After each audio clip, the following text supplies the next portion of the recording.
Today we're making homemade pizza. Tray up some bacon and get it in the oven at 375 for 15 minutes. Butterfly, marinate, and grill some chicken breast. We're using olive oil and soy sauce, garlic powder, and salt. Dice up some garlic and onions to make Alfredo sauce.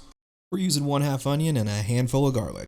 Add onions and garlic to a warm saucepan, sweat those down, and then add some chicken stock.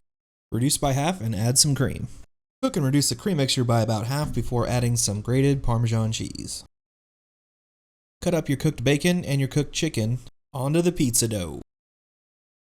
Flour your surface and then get ready to roll your dough out. We made ours, but you could easily buy some or use a pre-made crust for this recipe. Roll the dough flat in a circle.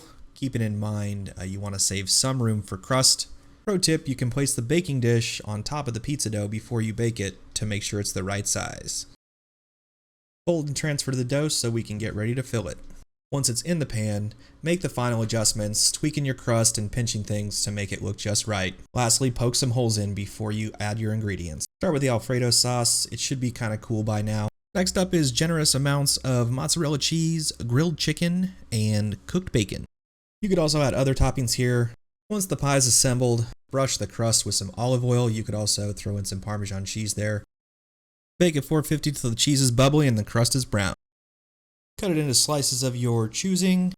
We are garnishing ours with avocado, arugula, a little bit of Parmesan cheese, and some homemade barbecue sauce. This is some of the best pizza I've ever had. It's dense, it's high calorie, but it is delicious. Until next time, thanks for watching.